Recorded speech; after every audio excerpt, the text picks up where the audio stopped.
A very pleasant good afternoon to all of our viewers. Welcome to another edition of Let's Talk. As usual, we are happy to welcome you. We trust that you are doing well. And this afternoon, we are privileged to be here. We are going to be continuing a conversation we started a few weeks ago with three of our retired presidents. We did promise you that there was going to be a part 2 to it. And so this afternoon, we're pleased to say that we are continuing that important discussion.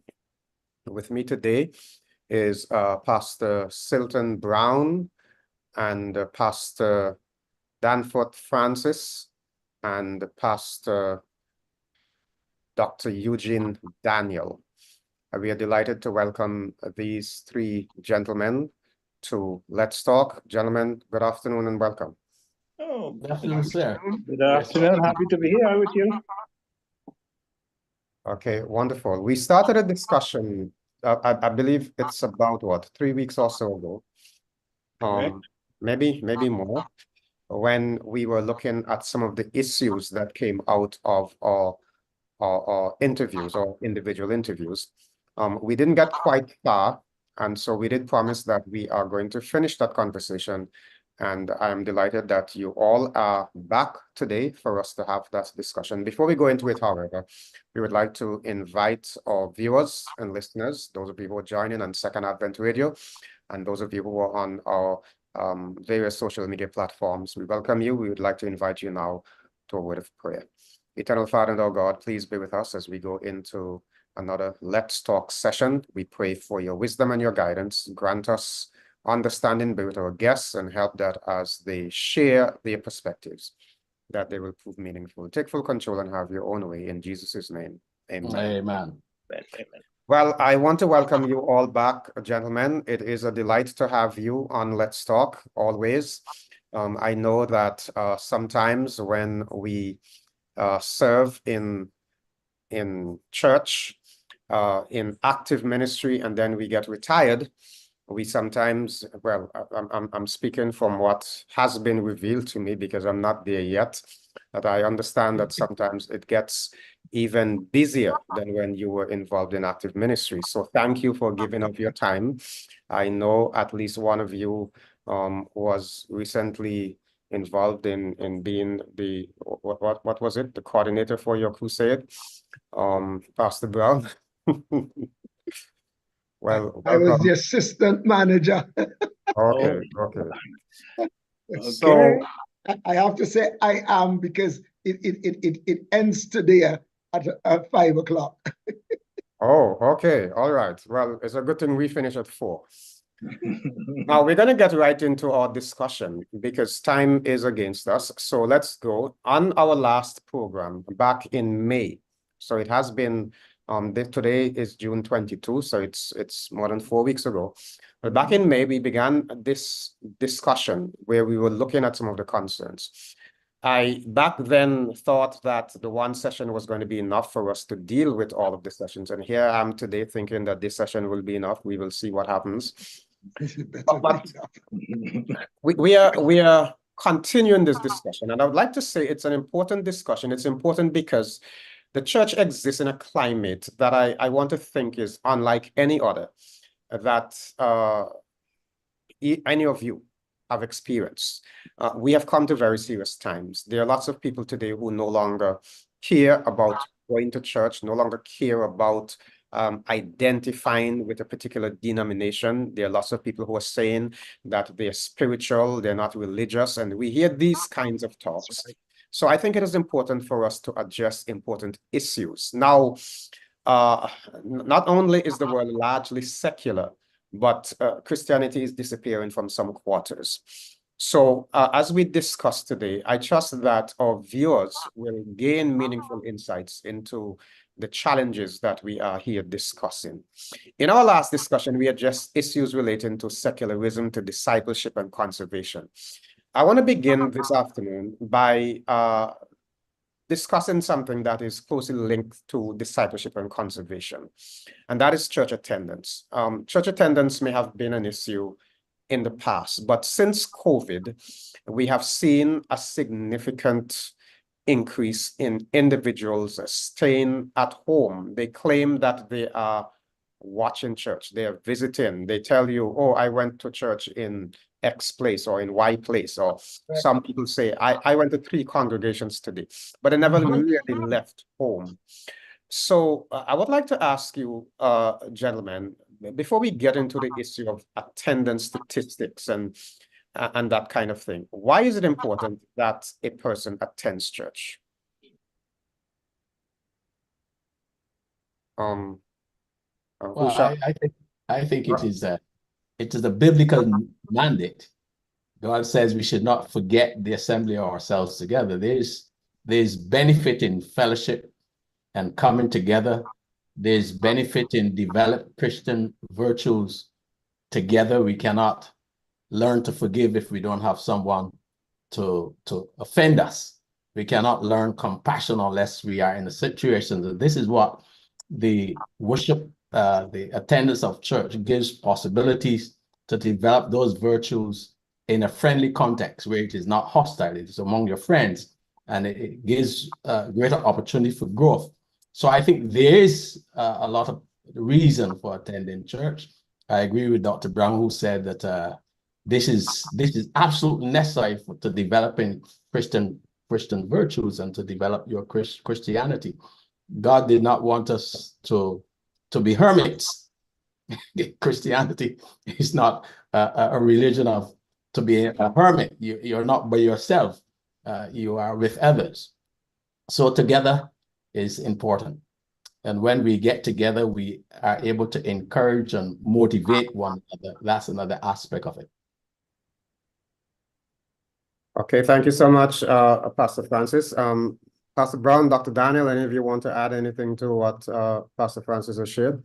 Well, in addition to the biblical reason, there are social, because we are social beings, and we dwell in community. An important community is the church, because within the church we develop, we grow, we relate.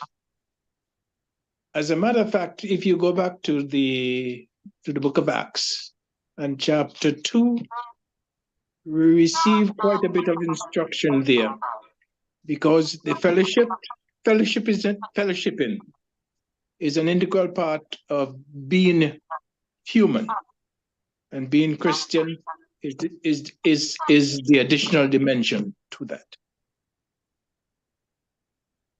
Well, Pastor Browne, let me ask you, because Dr. Daniel just mentioned community. Now, the younger generation will tell you, well, we are an online community, so how about that? What is so wrong with us deciding that we are going to greet each other in our virtual space? We are going to dwell together in our virtual space. Do we really have to see one another? Do we really have to be in the same physical space? And how would you react to that? Well, it is part of the reality of the present. Mm-hmm. And that is the first thing that ministry must be aware of right now. And with that reality now, we must come up with an appropriate response. And that appropriate response involves what was said by the previous 2 speakers already. We have to carry that message, because as valuable as the virtual space is, and for as much as that could be an important and huge opportunity, and I'd like to revisit that later on, it is not quite a replacement for the personal interaction of person with person. And this is a discussion. I don't know this is a debate. However, as I contemplate on what I just said, it's almost inescapable to avoid the debate, what we may actually call the frightening debate about the impact of social media on the younger generation, especially the younger children, the schools that are stopping children from bringing phones and iPads and so forth. The analysis that shows the negative impact of some of this. Now, that's just the debate size. I'm not going, I mean, we can't dwell on that. But as it impacts church, I am quite intrigued because I am not anti-technology. Now, I am afraid and ashamed, almost embarrassed by how little computer I know. I wish I had a quarter of what Dr. Daniel in the computer space and the tech savvy aspect of things, because I do miss it or accept my limitations. I have not given up on myself. I am still trying. I just bought a book there. My wife didn't think it made sense.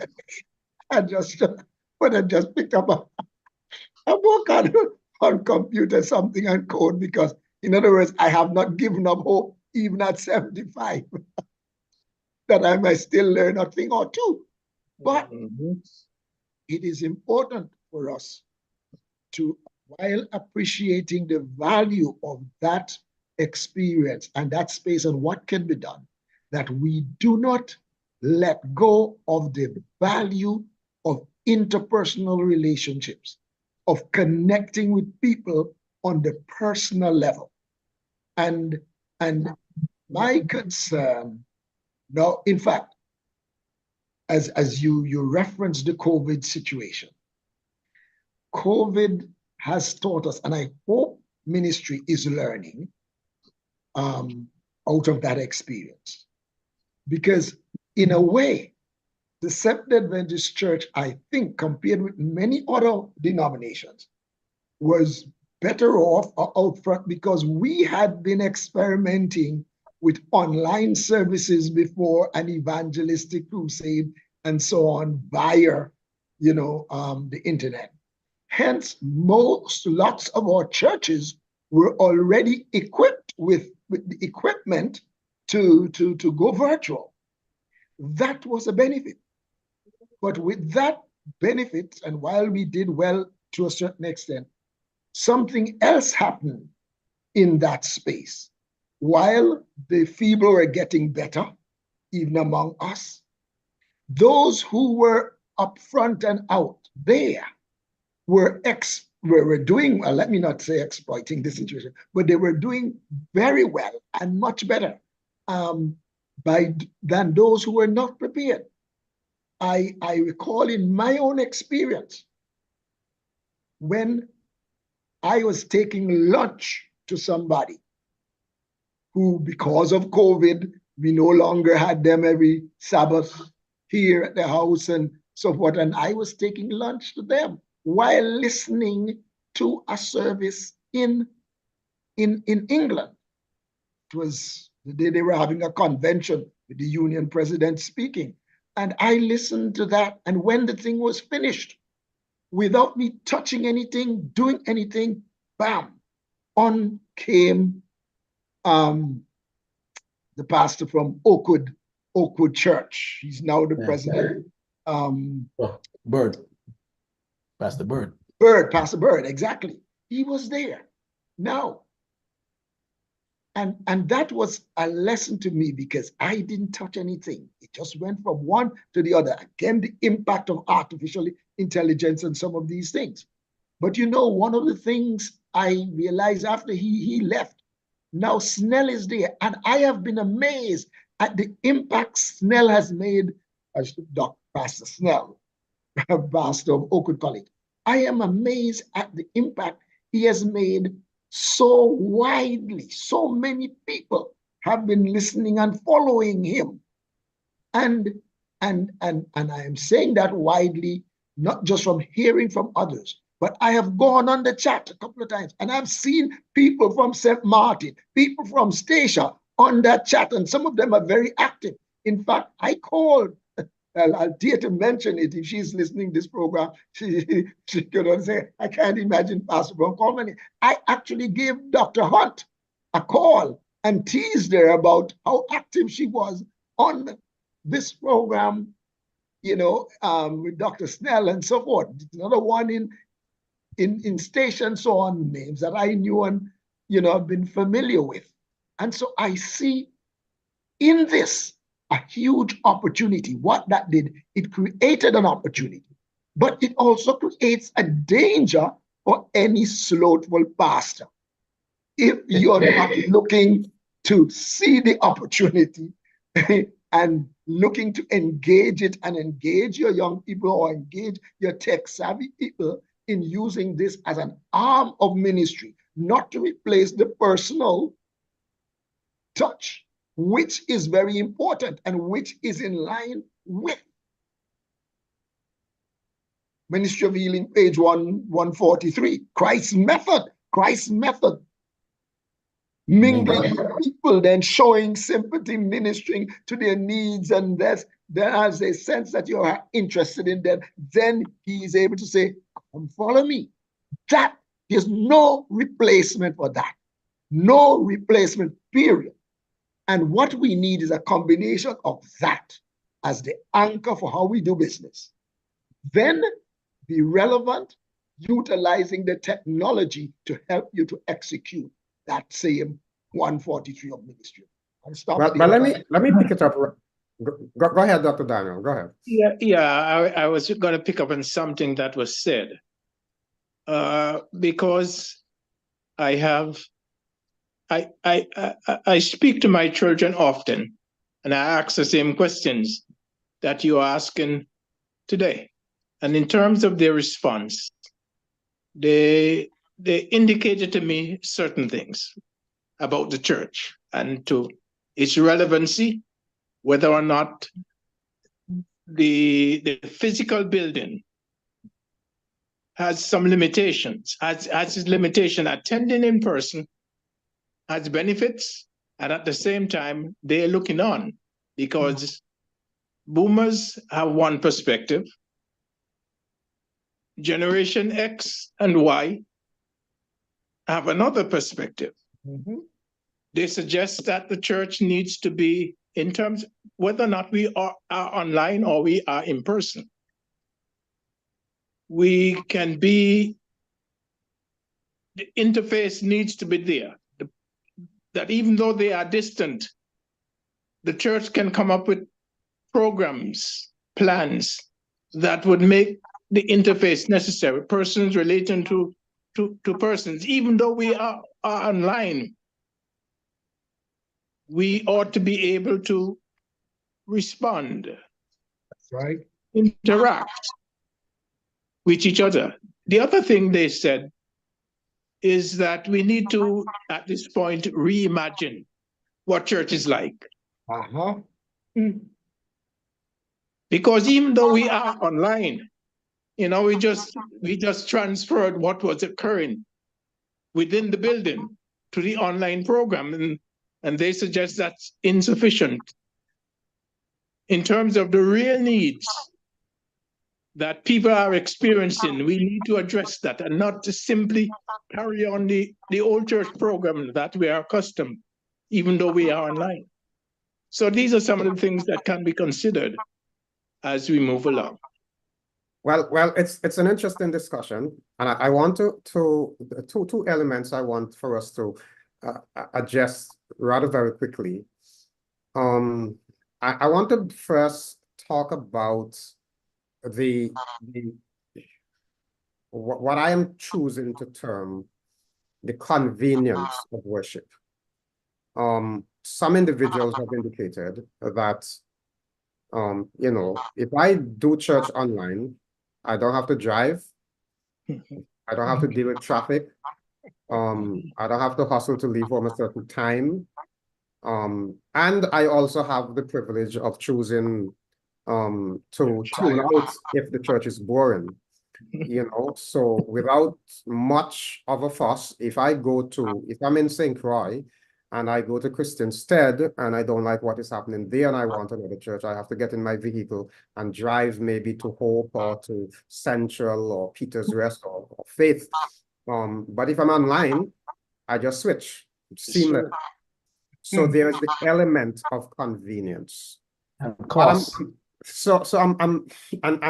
And some people like that. And by the way, it's not just the Gen Xers. who seem to like that. So there's some baby boomers I've come across, and baby boomers are almost, but anyway. So convenience seems rather very appealing.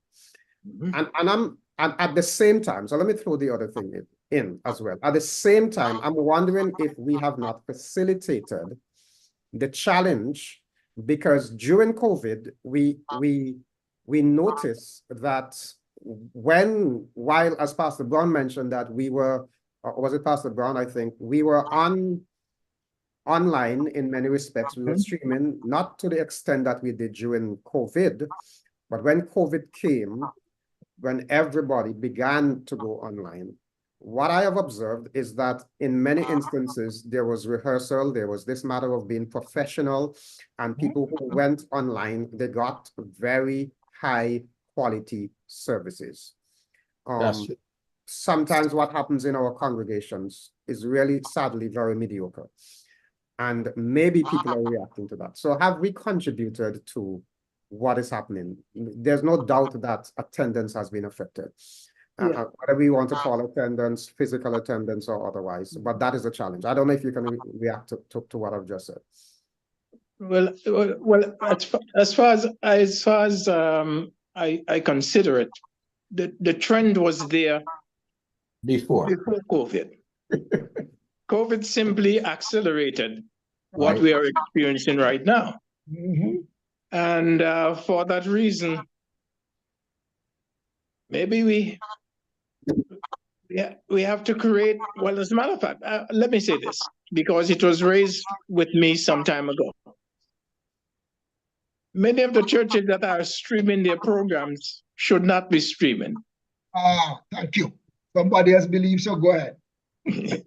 And I suppose that calls for leadership intervention, intervention to address that, because some churches, they're not helpful either to image or to message. Okay. And I see that very often. That means that there ought to be a program within organization, whether it be training, whether it be guiding, so that the image of the church will not be negatively impacted. Now, having said that, those churches that are streaming and members who are responding to that, can be benefited if the quality is there. In addition, we may have to, because we cannot fight. It doesn't make sense trying to push our fingers into little holes in the dike after it has already begun. So what we may have to think about is creating some hybrid situation that can effectively address the challenges that we face right now. Yeah, I think I agree with that. I think those in leadership now need to have some dynamic situation where they can address these issues. As Dr. Daniel said, even before he came back to the Caribbean, I was watching some of the programs, some of the streaming that was coming from the Caribbean area, and I was disappointed. I even wrote to somebody in one of the fields and said, look, what I'm seeing is not really a credit to us. And I did not get a good answer. But anyhow, as you said, we have to think of how we can recreate, rethink what is happening up there, that we could have better quality presented, because quality is an integral part of this discussion. What type of quality material content, how it is presented, what quality is coming out, whether we will trap the younger generation to what we are doing, because we don't have personally in many instances, I don't think we have the resources to compete with CNN and these other media companies, but we have to do better than we're actually doing right now, I think. Yeah. Go ahead, Pastor Browne. Well, I'm glad. I'm glad for my two colleagues that that have brought me back to, you may say, brought me back to basics. In that, I was wondering, I heard your glowing report of the quality you were seeing, Dr. Greene. And I was kind of wondering how I was so far off in terms of not being so fully pleased earlier on, but now there has been improvement. There has been some improvement, but I would tell you this, that still needs to be a sober engagement to watch the quality of what we're doing, and everything from content to even just the technical competence with which we do it. And I'm saying this while conscious. I'll make the confession here in this forum. When you go, and you will have that, so Dr. Greene, while you're active, you better do all that you think is important and before you retire. Because when you retire, you don't have voice or shouldn't have voice, and you should stay out of the people's thing and keep quiet, which is what I have been doing by and large. No trouble anybody. However, there are a few things that I've had in my mind in doing as a leader that I did not get to, okay? And some of them remain, as you may say, outstanding, but one of them is this very issue. I was supposed to have issued a very serious letter to all churches who intend to stream, that before they go streaming, they send to the North Caribbean Conference a statement of intent to stream and to send us the name of a producer for their program, because I was seeing a number of programs with gaps and or amateur glitches from time to time. And I figured a simple thing as making sure, you have people lined up appropriately. And here's my clear thinking on this. These equipment, these are potential advantages to us. And everything that happens in the church is evangelistic, whether for good or for ill. It either inspires people and make people want to belong or want to come back, or if it is not of the quality, it turns people off. So we can't afford to have anything going on that is doing the opposite of our intention, our mission. Therefore, if you're going to stream, you better have something to say and have it done properly. I feel very strongly about that, even now in retirement. I think, Pastor Browne, not to cut you in the middle of your thought there, but I'm thinking that we are giving attention to the quality that we're putting out there. I think what we should have done, and that is very important, by the way, we just discussed from an executive committee perspective, for example, that we are going to establish minimum standards for streaming. Right, exactly. But at the same time, I'm thinking we also need to be conscious of the quality of our services, whether or not we're streaming. Right. Yeah, and that is also true. That is the other area that I was about to address. The matter of whether or not we need to revitalize our worship, right, and add quality to it, so that it can, as we communicate with those individuals who are kind of hesitant to return to on-site worship, that we can create this kind of atmosphere within the church, which individuals are drawn to, because people crave community. Yes. Whether they are boomers or Xers, people crave community. And one of the things I discovered from Generation X, the persons who are at this point in time going through their family situations, they need support. And as we create this kind of atmosphere within the church, the other question that comes to mind is relevancy. Whether or not people are relating to their life experiences to what actually occurs in worship. And here is where the Adventist Church is peculiarly equipped to deal with that, because we have all these ministries within the church.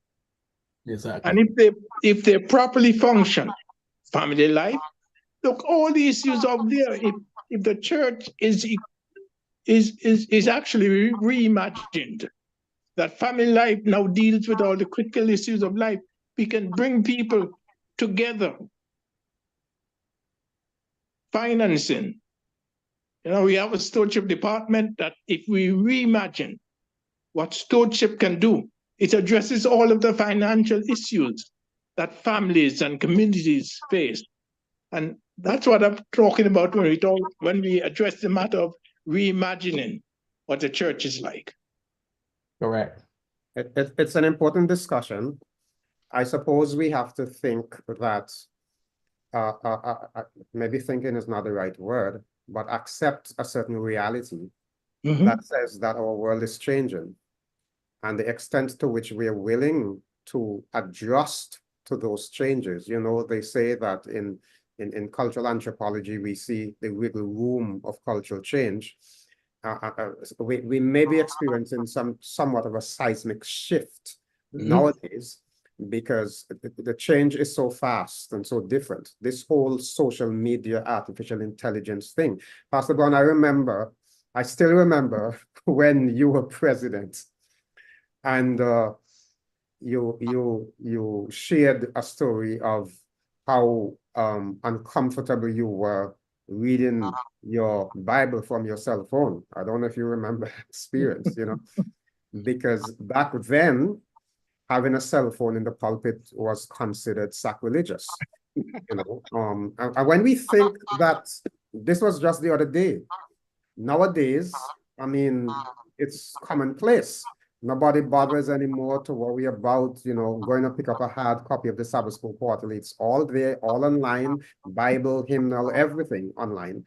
And so that shift, if we are not careful, and we're trying to make an argument that we don't want change, we don't want to make adjustment. But how are we going to facilitate this change? One of the things that I've observed, and I don't want to be stuck on this for the whole afternoon, but one of the things that I've observed is that to facilitate proper streaming, the structure of the service has to change. Seating arrangement, platform participant, etc. And maybe one of the things that create a challenge, why Dr. Daniel earlier said some churches should not stream, they're not ready for it, because some people just want to replicate the old format, exactly what they used to do for the online environment, which is not good. How do we blend the online and the physical is another story, but maybe that's for another time. Yes. And maybe another audience. I want to shift. I want to talk. Elder, before you shift, you see that last point you were making? We can't process it here at this stage, but it has to be done. It needs to be done. And that point I want you not to miss, that it is not an option, because here's what that is in short. It's like the competition. This morning, for the third time, I am seeing somebody sending me Croydon, at the link to the Croydon service. That's in England or something like that. And so if we do not move to work with the current situation, then it means the rest of the world will bypass us and leave us there behind. So it has to be addressed. Go ahead. At the same time, are we competing in worship to entertainment? And that's another danger. Do we go to entertainment, which the world is presented through their media programs? Can we have worship in that form, or should we have to create a special form for worship? Because I think part of the limitation with the streaming is that there's little feedback in the whole process, what we are doing. You know, if you come to church in person, you have opportunity to say amen, and that is heard, and you can respond to the preacher. In the streaming, there's nothing like that. You don't even see who else is in church with you. So as we rethink. Well, you know, I'm not sure. I'm not sure, but Pastor Francis. Yeah, go ahead. Technology is available. I agree. that even the online church, that it can be interactive. Now that right, I agree, but that is not another level of imagination. Right. But even that can be interactive. Right. If we consider that. Actually, Pastor Browne mentioned Snell and what he's doing after the service. Because after the service, when you stay on with the online audience and interact and allow them to express and to talk and that kind of thing. Yes. And what happens that way is that you are attracting people from all walks of the world. So it's an interesting development, and one that causes us to wonder at the end of the day, what is the impact? Somebody mentioned competition, Pastor Francis, competition, you know, so do I have the capacity to compete with Oakwood?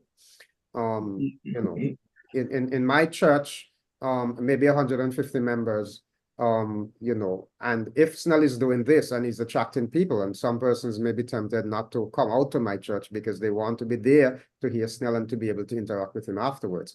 And these are some of the dynamics. But, you know, maybe it's too much for us to discuss now, but it's an interesting discussion. Dr. Greene, but even as you speak about Dr. Snell's approach to that, what you discover that that his programming is uniquely directed towards needs. It's not just programming for programming's sake. Exactly. There is just, for instance, this weekend he's talking about forgiveness, and he's making it practical. Not forgiveness as a theological idea or ideal. It's practical. And I suppose that is an area that we need to address carefully. Whether or not what we are doing within church is meaningful and practical to individuals. Because if their needs are met, they will come. Exactly. And as I say that, maybe people need counseling. They need to be directed whether or not how they live their lives. And the church online doesn't have to, excuse me, online does not have to compete with in-person if we are addressing and meeting needs. Very interesting, indeed. Okay, now I do want to move to another issue. Our aim is not to solve all the things, but if we get a conversation started, and I trust that those who are listening will in their own sphere of influence continue that discussion with the hope of engendering change. You know, and one never knows who's listening. I just looked at the chat, for example, just now, and I saw Silton Clark. I've not seen her for years. Silton, good afternoon. You know? Yes. Sister Clark, good afternoon to you. Well, let's turn corners a little bit here. Now, when I had the one-to-one interview with you gentlemen, a few of you mentioned that something you consider to be, I think your description was a waning passion among pastors and elders for the mission of the church. I don't want to make excuses for this group, you know, but, and I'm saying this guardedly, is it not true that persons have generally become less interested in spiritual things as their economic and social status change? We talk about the passion, You know, I have been to some places where individuals, Pastor Browne, you and I were in Colombia together. And, you know, one of the things I came away with was those young people and how passionate they were for mission. You know, you talk to some of them still very young, they want to be a missionary in the 1040 window, you know, and I was just blown away by that passion.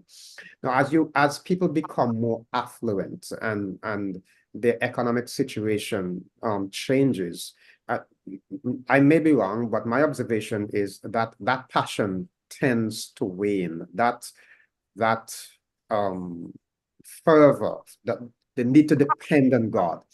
So a tent evangelistic campaign 50 or 60 years ago was perhaps the only place some persons could see a picture projected on a large screen, you know. Today, not only do we have television in abundance, but nearly everybody has a smartphone with access to live entertainment. Nobody's going to come to your crusade because they're going to see some slides projected on the screen. So how do we, I remember talking to evangelist Eugene that Roosevelt's dad, and you know, about evangelism, and I was saying, you know, is it not true that when you know, in your heyday, the tent was a certain attraction because it provided entertainment and, you know, it captured people. I remember after Hurricane Louis in Nevis, when we put back up the tent and we started going, we were the only people with electricity. You know, we were showing live pictures under the tent, etc. It became a place where people could come. But nowadays, everybody has a cell phone, everybody has access to everything. So how do we compete in an environment like that? Or should we be competing? Well, I would have thought that the message that we preach as Seventh-day Adventists, I am very proud of the message that we have. It is the message itself is appealing, but the way it is presented has to continue to evolve so that it could match the community which we serve. But what you're saying about as people get better socially and financially, they see their heaven here on earth. I was looking at one of the pictures, one of the programs they have here on the television about on YouTube, really, about different homes and so on. Came to a home which cost $21 million, and one room alone was $2 million. You ask yourself if that person ever thinks of something beyond that which is better. So in most cases, not. And that is what we are competing against. And this is why I would have thought that we have to go back to the content of our message, the fact that there is something better beyond this life, regardless how good this life is. What we are talking about from a spiritual point of view is better than anything that human beings can conceive. And so if we can get that message out in the best form, I still think we will be appealing. We will not win the whole world, but we would do much better than we are doing today. Yeah, you're right. You're correct in your statement, Pastor Francis, because if there's one thing about human beings, there's always the need for hope. Yes. People look at people, whoever they are, rich, poor, millionaires. Well, gotta be careful. I would say millionaires and billionaires. There's always the desire for something better. That's right.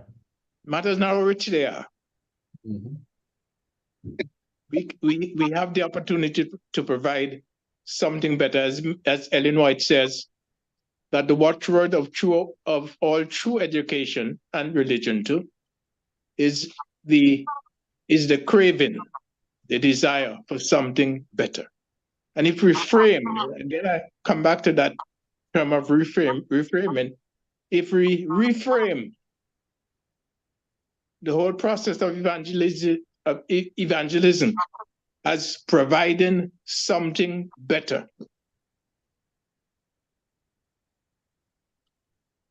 Yeah. Yes, Pastor Browne, go ahead.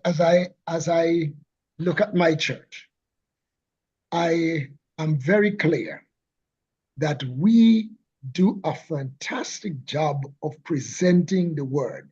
Preaching, we are very sharp. In fact, quite frankly, sometimes I'm surprised at the competence and quality of preaching coming from, let's say, some sources that I didn't expect it of. But it is as if it's a clear strength among us. However, by contrast, we tend to be very weak on relationships, on building relationships, on nurturing people. And I think that is a major gap in our evangelistic thrust.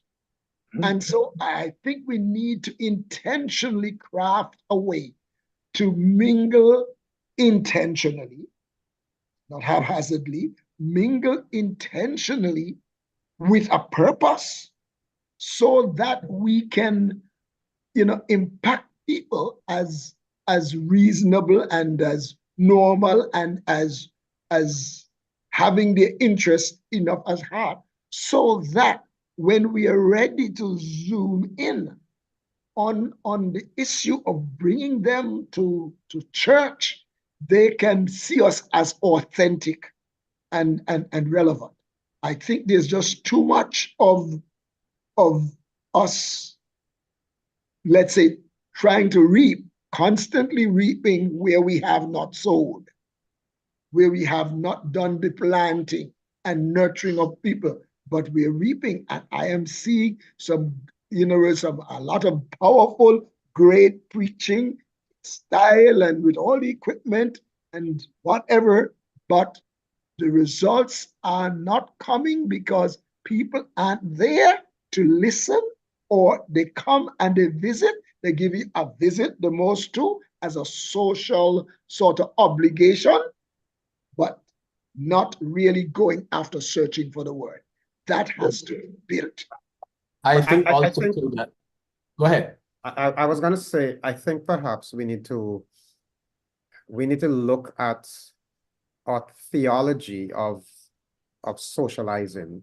I remember pastoring a church where I was seeking to build the children's ministry to a certain level, and I started my children having, the children of the church, that is, having prayer meeting to coincide with the prayer meeting, the adult prayer meeting on Wednesday nights. Fortunately, I had a very gifted, blessed children's ministry coordinator, and we worked to build a children's prayer meeting that became so very exciting. But she did some very interesting things. She was very innovative. She had balloons and sandcastles and all kinds of things, and the children were having real fun, enjoying the adventure of discovery. But some of the adults felt, oh, these children are having too much fun in church. Church is not a place for fun. Church is That kind of theology, I think, unfortunately, is what many of us have come to believe as, being pious, sanctimonious. It's almost virtuous to be that way.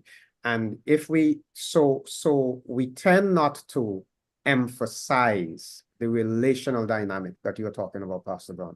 And so maybe we need to really look at how we orient people towards Adventism. Sure. Dr. Daniel mentioned something about the different departments of the church, or different ministries.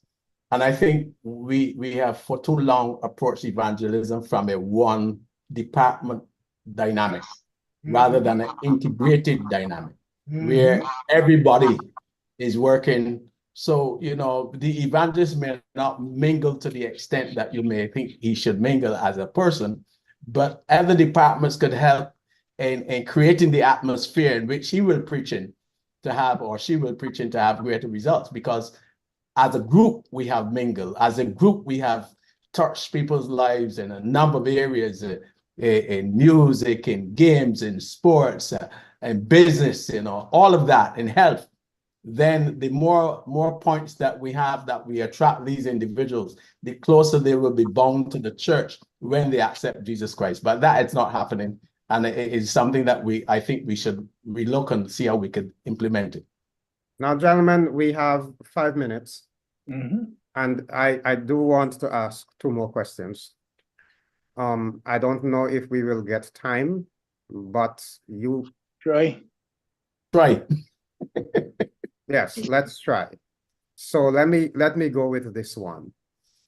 I came across some statistics from E-Adventist that showed that the average age of members rose from 42 in 2008 to 47 in 2020.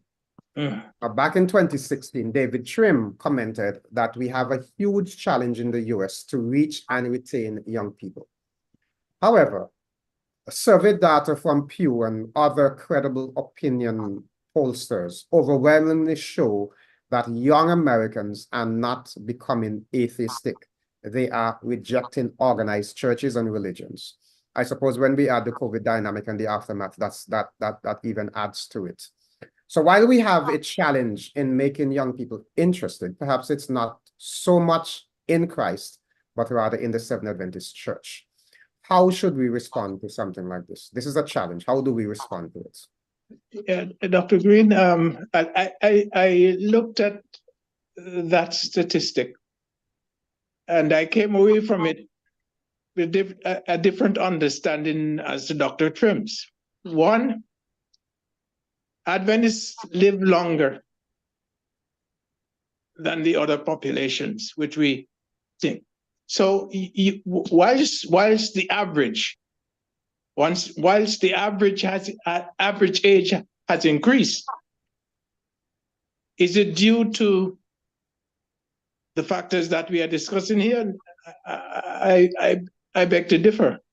They may be due more to the age, increase in age within the Adventist population. The second thing about that is I have a tendency not to deal with averages.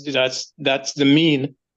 I have a tendency to relate to what we call either the mode or the median.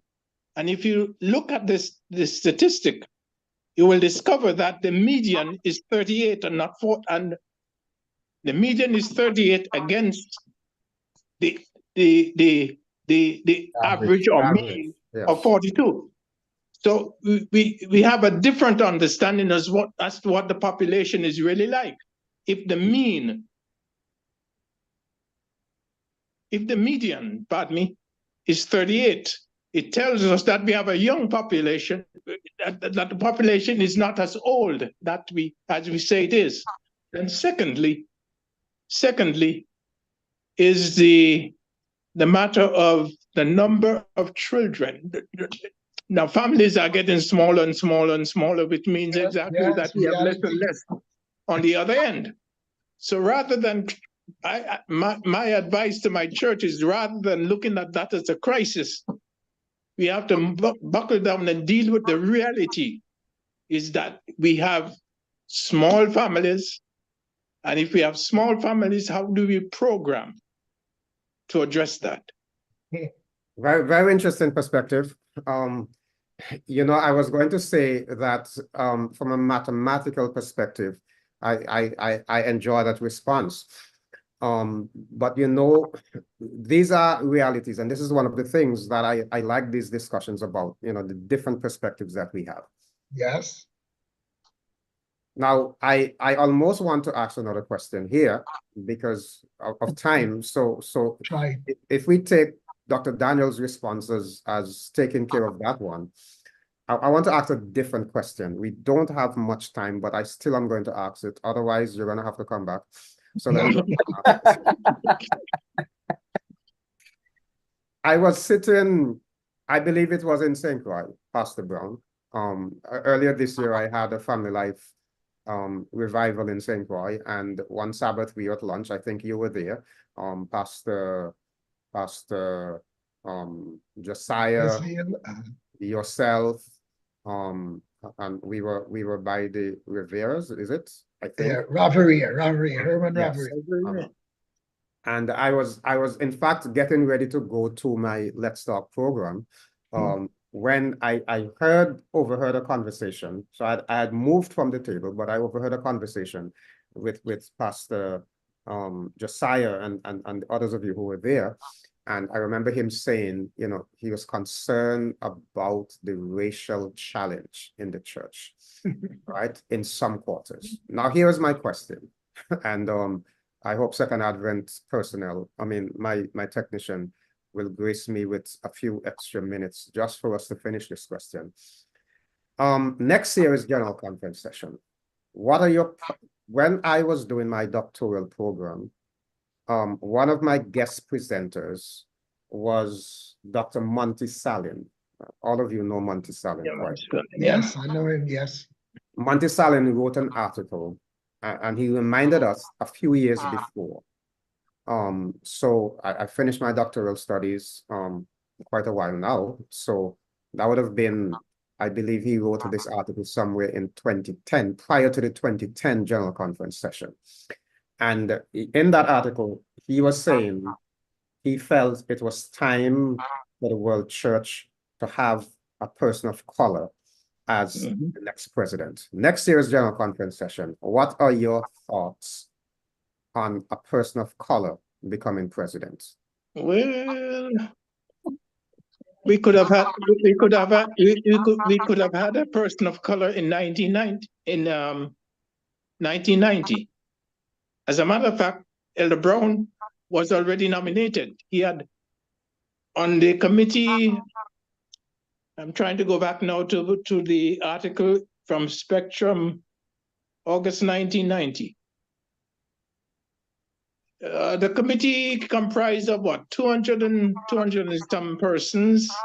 50-something, I think. And, you know, the committee in 1990 was 220 something, 24, 25, 20, somewhere around there. Of the number, Dr. Browne got 130. So he was already nominated, but he declined. Yes, he did. He declined. So the church has already, granted there were political issues involved there, but the church had already considered it.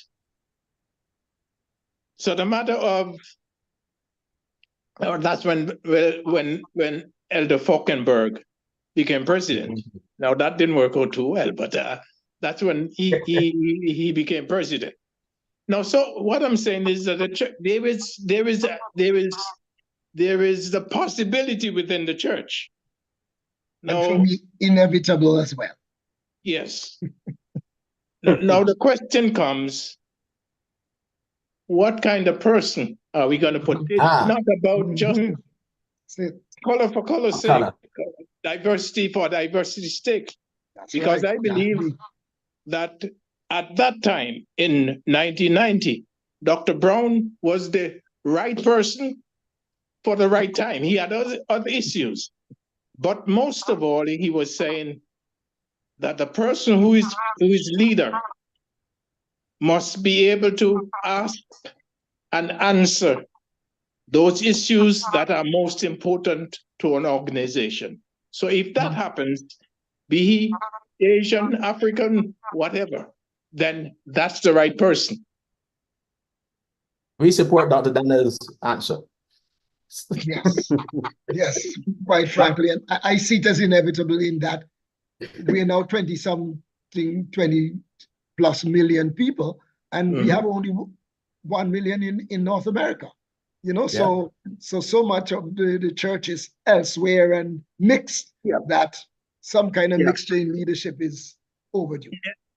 Well, as you said that, Pastor Browne, you know, of the 17, I think, of the 17 presidents of the General Conference, 13 of them were born Americans. Okay. Well, yeah. The only difference we had Watson. I think Watson was the 8th president. Watson, he was an Australian. Olson, even though he was American by the time he became president, he was Norwegian. Yes. By birth. So also is Paulson. Carson, yeah. Norwegian by birth. Mhm. Falkenberg was born in Puerto Rico but to missionary parents, but he was American. Mhm. Very Dr. Browne could have interrupted that, but that is history. That's history. That's right. Certainly. Well, gentlemen, our time has expired. I want to thank you. I know that that last question there is one that we will wait to see what happens. And who mentioned that Pastor Browne, the majority of the population of the church is now outside North America. And I think all of us are aware that Africa has taken over as Yes. the most populous place for Adventism. So that we wait to see what happens by the grace of God. And thank you for your hard work, Dr. Greene. Appreciate it. You're welcome. Now I want to say to our viewers that we're going to have a pause next week and perhaps the next. We do have some Youth Week activities in Antigua that will be beginning next weekend, coinciding incidentally with our school graduations. And so we will not be having Let's Talk next week and perhaps not the following week, but we will be back with something very exciting. So may God bless you. Thank you for watching, and let us keep faithful, keep trusting God as we press forward. Thank you. Thank you. Thank you. God bless you, gentlemen. Much success to you and your administration. Thank you.